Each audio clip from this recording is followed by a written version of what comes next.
All right, so we've talked about kites and we talked about trapezoids. So now our next shape we're going to be talking about is parallelograms. So there's a couple different properties we're going to know the properties and then we use them to solve questions.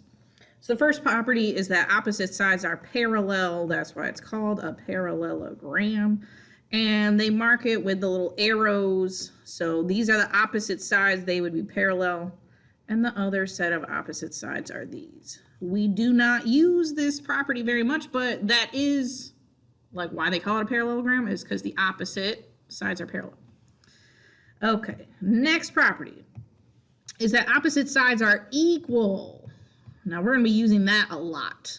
So that means the sides that are across from each other are equal. So I'm going to mark that with tick marks.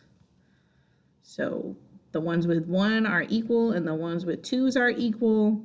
And like the equation you're writing is that one of them equals the other one. Okay? That's why it says equal. That tells me what kind of equation I should be writing.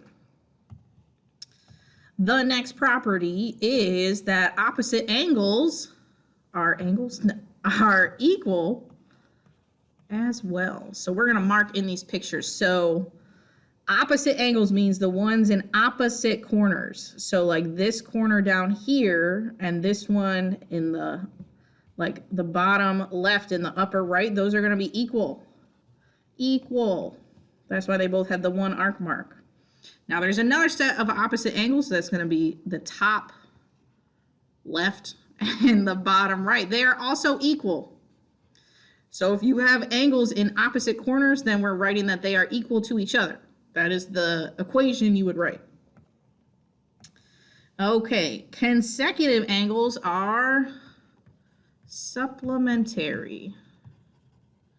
That's the next property. We know supplementary means they add up to 180. Okay, so consecutive angles we talked about when we did trapezoids are the ones next to each other. So I'm going to circle these two are going to add up and equal to 180. This should look familiar because we did this in trapezoids. And these two also add up and equal to 180.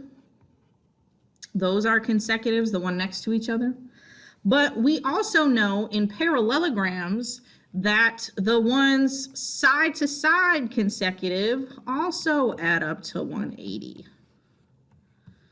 And these ones also add up to 180.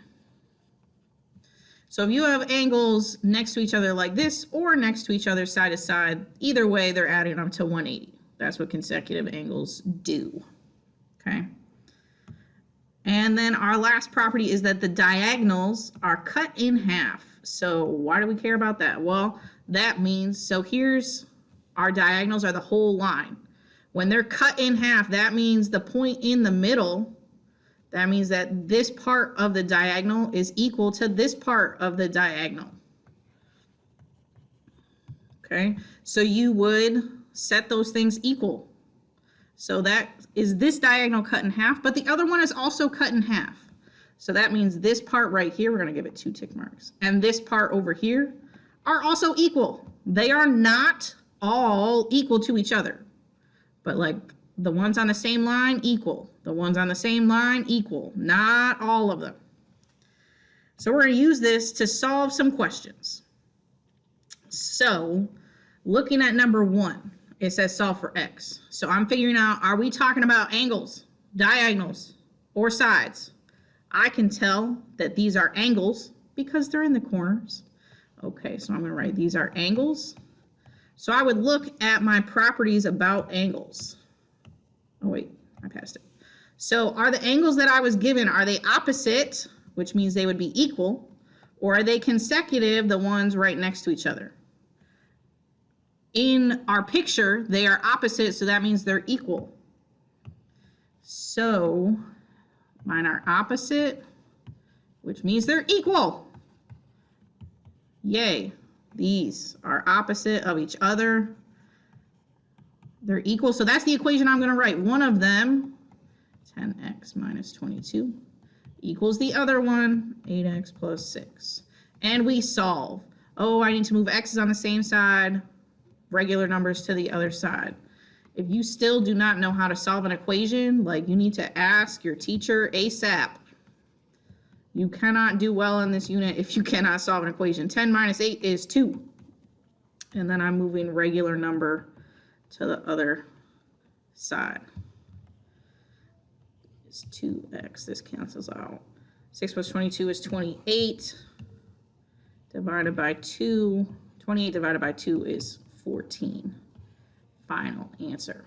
Okay, so I figure out they're talking about angles. Which kind of angles? They're opposites, which means that they are equal to each other. All right, next question. It says solve for x again. So I'm looking at the things they gave me. Are they sides or angles or diagonals? These are on the sides because they're not in the corners, and I don't see the diagonal in the middle. So these are sides. And what do I know about the sides? We got to go back to the beginning. I know that they're parallel. This does not help me write an equation, so we're going to look at this one. Opposite sides are equal. Oh, and mine are opposite. They are the ones on the sides across from each other. Okay, so then my sides are opposite. See how they're on opposite sides? They're not on the sides that are right next to each other. And that means they're equal. Oh, I'm writing another equal equation. So I'm taking one of them. 3x plus 6 equals the other one. 18x minus 9. Same thing. I'm solving for x. So I move the x's so they're on the same side. Okay, that cancels out. This is negative 9. This is positive 6. Again, this is just solving an equation. 3 minus 18 is negative 15. And then I have to move regular numbers to the other side. Minus 6, minus 6. Cancels out. Drop down your negative 15x. Negative 9 minus 6, you would type that in the calculator and it would tell you negative 15. And then divide by negative 15. Negative 15 divided by negative 15 is positive 1. Okay, these sides are opposite, so I set them equal. If it asked me to like, oh, what is the length of one of the sides, then you would have to plug what you just got for x, you would have to plug that back in to whichever side they're asking for. Okay, next one. It says solve for x. Okay, great. So I'm looking at my picture. Are they giving me sides, angles, or diagonals? These, again, are angles because they're in the corners. So what kind of angles are they? So I'm going to circle. These are the angles they gave me. So I'm going to look at the notes and figure out which kind were the ones that are next to each other like this. One more. There we go. So are they opposite? In opposite corners, or are they in the corners next to each other? Well, our group we circled was like this, so that means they're consecutive, and that means they add up to 180. Hello. Here we go. So we said they were consecutive, which means they add up to 180. So I'm going to take them, I'm going to add them, I'm going to equal them to 180. So 12x plus, not plus, minus 26 plus 8x plus 6 equals 180. And I solve the equation. So in this equation, I have to combine like terms first. So I'm adding my x's together. 12 plus 8 is 20x. And then add your naked numbers. Negative 26 plus 6 is negative 20 equals 180. Moving the regular number to the other side. So plus 20. Cancels that out. Bring down your 20x. 180 plus 20 is 200. You would type that in the calculator. Last step, divide by 20. Cancels out, and I would get x equals 200 divided by 20 is 10. Final answer. Again, if they would ask you for one of the angles, you would just plug it back in for x. Okay, last one. In this picture, the things they're giving me, 2x plus 7 is this part, and 12x minus 23 is this part down here. So are they talking about angles, sides, or diagonals? And these are talking about diagonals. That's what these things in the middle are. So I'm going to put diagonals. Okay, and we're going to look up what did it say. There was only one property about diagonals that we can use. It says they're cut in half. So the parts are equal. Maybe I'll put parts. Parts are equal. Too far, too far. So I need to do something with the parts being equal. Okay, well, are they the parts of the same diagonal? Yes, they are both talking about this line. Now this one's talking about this section, and this one's talking about this section, but we know that they are going to be equal to each other. So we're going to set them equal. 2x plus 7 equals 12x minus 23.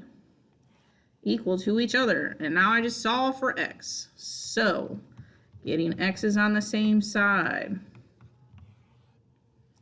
Cancel this out. Drops down negative 23. Drop down 7. Drop down 2 minus 12 is negative 10. And moving regular numbers to the other side. It's negative 10x. Negative 23 minus 7 is negative 30. Negative. And divide by negative 10. And we get x equals positive 3. Okay, so the biggest part is like have the list of properties in front of you. Figure out what is the question talking about. Are they talking about sides, angles, or diagonals? And figure out which property you can use to figure out your question. So knowing all this, you are going to go start the formative right now.